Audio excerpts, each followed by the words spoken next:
Dude, the Game Awards sucked ass this year. I mean, at least Astrobot won and Helldivers won something, but what was that one card game that took Helldivers' spot as Game of the Year? Like, I mean, oh my god, not again. Don't catch. Ow! Fuck! Play it. You will not regret. What? Alright, gotta run! Oh, hell no, you ain't getting away, son. Damn it! Not again. I mean, I guess I'll play this dumbass card game. Can't be anywhere near good, right? 6.5 hours later. Dr. Idiocracy here. Yeah. So I see the problem, sir. Yeah. Sir? Sir, your parents are worried about you. Sir, you need to leave the computer now. Wait, sir. No. Ah!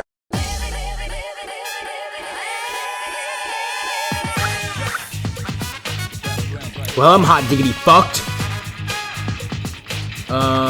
Easy peasy lemon squeezy. Ooh, shiny.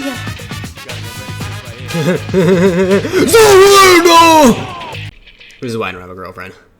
So about a week ago, I had zero idea of what Balatro was. I saw it at the Game Awards, and I'm like, oh, it's just a card game. It isn't really my thing. And then my friend started playing, and he described it as like a roguelike. And since I like roguelikes, I'm like, you know what? I'll give this game a shot. And I love gambling, so... Alright, come on. Go big or go home, baby. Go big or go home, baby. Fuck! God damn, I'm fucking out. Oh, shit. Oh, boy. This game's awesome. This game is a roguelike, but it's just poker. My favorite two things. So, today we're going to break this game down bit by bit and see what makes it so good and unique compared to a lot of other rogue outs out today. And, let's go gambling. Gambling! Aw, dang it. Aw, dang it. So when you're first loading up Balatro, the first thing you're going to notice is its old school Windows aesthetic, which is really, really cool. Except after a few rounds, your eyes can start to hurt because of the very pixelated effect. So I would recommend going into the settings and changing it to the motion blur to go a lot lower, and everything that goes around the video settings lower. Don't worry, it will help the game, trust me. Another setting you can adjust is make the card suits each a different color. I would recommend doing this. It'll help you tell between flushes, straights, a lot easier and not struggle like I did at first. Easy peasy lemon squeezy, easiest fucking flush of my life. What the fuck you mean a pair? Oh, that's what. Oh, damn, I won anyway. Another thing that helps is actually changing your card collections to different games. Like they have The Witcher. And this actually helps tell the difference between different types of suits, kings, queens, etc., which helps just play better. Another thing I would 100% recommend is speeding the game up. When you're going through planet cards later in the game, it gets really annoying having to wait like 20 seconds to open one pack up. So this will just speed up the game and make it a lot more just user-friendly, I guess. It'll also make it just a whole lot faster in general, making rounds a lot quicker, letting you play through the game a lot faster. I would recommend this for people that have already played the game before. So if you're new, I would recommend on the normal setting, but if you actually know how to play the game, start speeding it up. It'll save you so much time. Now, we can actually play the game.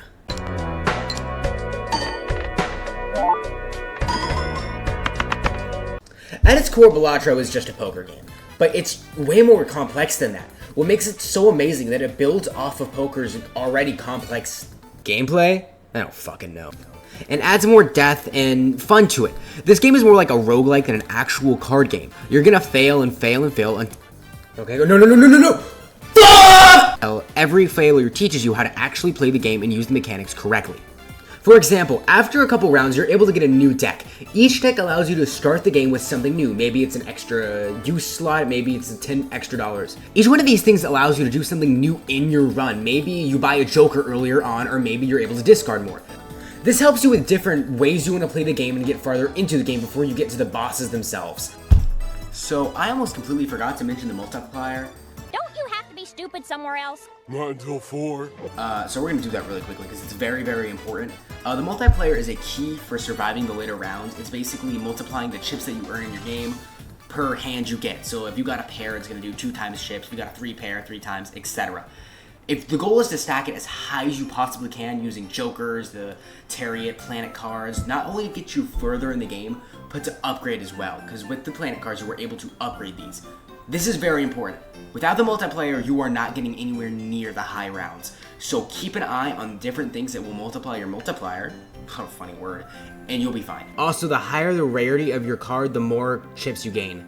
There are 8 total bosses, with 2 rounds being before each boss. While you are able to skip the 2 rounds before the boss, I would only recommend if you were 100% certain you were able to beat those 2 rounds. The main boss for each of these 3 rounds has a special mechanic that is different every time. Some turn over your card and some nullify the effects of your cards, meaning you must think before you actually go into the rounds. While in the round, you also need to consider that you have discards and hands. Hands are basically what you play in the round. You can do up to 5, and discards are what you want to get rid of. You have about 8 cards normally, and you can get rid of 5 and get 5 new ones in. With this, you're able to try to get as much like straight, flush to the max of your ability before you run out of discards. Try not to run out until like the end of the round or you will fuck yourself over. However, there are ways to get more and less in the shop. Lamp oil, rope, bombs, you want it? Between rounds, you're gonna hit the shop. And here, you're gonna spend all of your beautiful cash on the jokers, tarot cards, planet cards, booster packs, vouchers, etc, etc. You can either pick from the cards at the top, which could be a planet card, a joker, etc, etc, or a booster pack at the bottom, which is going to be a random assortment of them. This is where the strategy really starts to kick in, because you have to start balancing your money and how much you want to spend per round. However, if you do want to spend money per round, and you do decide to buy something, let me explain to you what everything does. Alright, before we start, I'm going to let my boy Abdul explain what tarot cards are.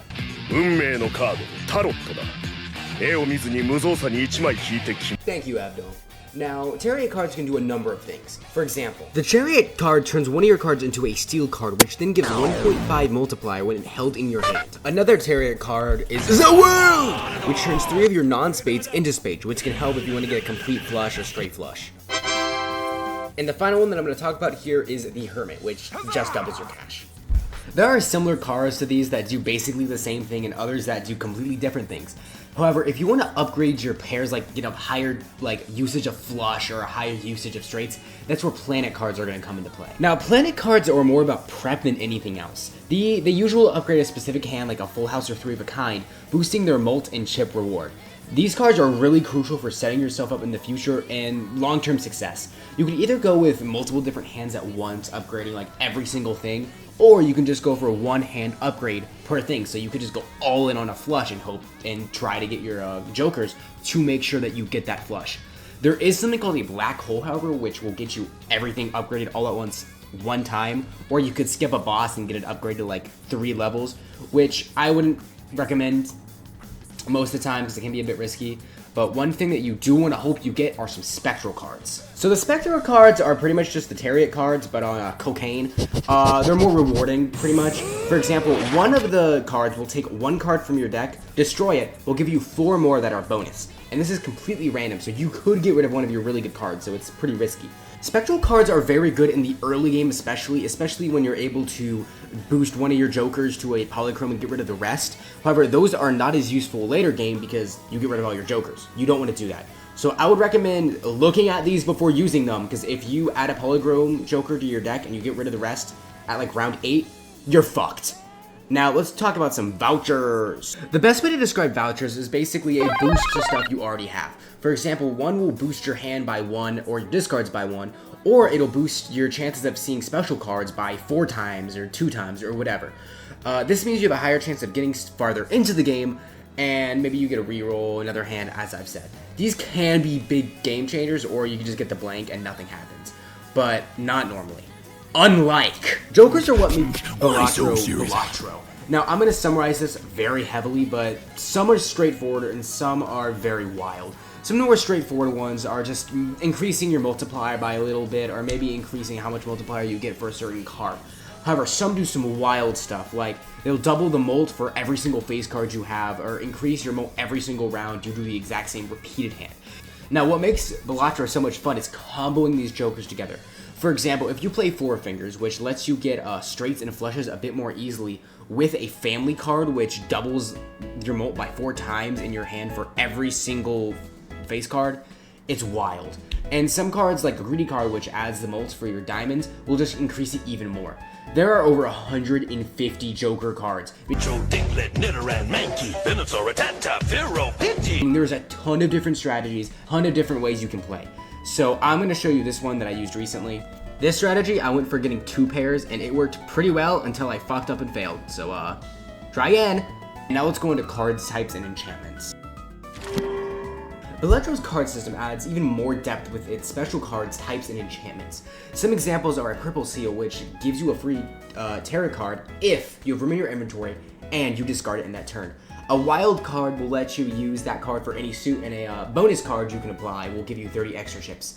These are almost needed in the later rounds, especially something like a wild card, which can really save you if you don't have enough cards for a flush.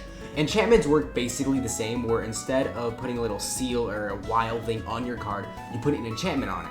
One thing to note is that you can put it on jokers, which is life-saving in the later rounds, especially if you get something like a polychrome, which will 1.5 times your molt. You put that in the back of your deck, and once you get everything stacked up, another 1.5 can make or break your run. I would recommend putting these on your jokers rather than your cards, because that means it will multiply your hand rather than multiply the card itself. However, these are taken from like TGC type stuff like Pokemon, etc., which I think is just really, really cool. Now let's move on to the verdict. Balatro isn't just a poker game, it's a progression game. Every failure unlocks new decks, jokers, cards, and mechanics for you to learn, keeping you hooked. I mean, it kept me hooked. I'm addicted, man. Getting farther into this game is like Christmas morning when your parents finally got you that PS5 with Astrobot. I am Astrobot. The game rewards patience and just experimentation and grinding. Every time you lose, you want to get better, and you're building towards getting through to that first win. When I first got my win, I was in the middle of my theology class, and yes, theology class, I go to a Catholic school. And I was so excited. I had to stay in my seat though, because after a test, but I was so happy. I was jumping in and out of my brain seat. Me and my friend were sitting in Discord together one time, not talking to each other, just playing the game. Occasionally we'd be like, oh man, dude, I got such a good deck, and it was just so much fun. Now, do I think this game deserved Game of the Year or its nomination? Absolutely it did. And any game of this magnitude, of this developer size, deserves this recognition. Similar to a game like Ultra Kill, where I think these games have so much potential, but are just shrubs because not a lot of people think they're good because they're indie. I'm going to go back to playing this game now. On the Doofus scale, I'm going to give it a 9.5 out of 10. Not a 10 out of 10 because it can get repetitive after a while and you do need to take a break. But I think this game is so good. Even though it's not friendly to new players, this game is fabulous and I love it. Thank you all for watching this video, and thank you for these people for letting me use their clip, or I'm giving them credit because I don't know how to contact them. I never thought my YouTube channel would do this well at this point, and I just want to thank everyone all for that and all the support that you've given me. It motivates me so much. At 1,000 subscribers, I'm going to let you guys pick the game. However, the next game will be Marvel Rivals. Again, thank you all, and like and subscribe for a Merry Christmas!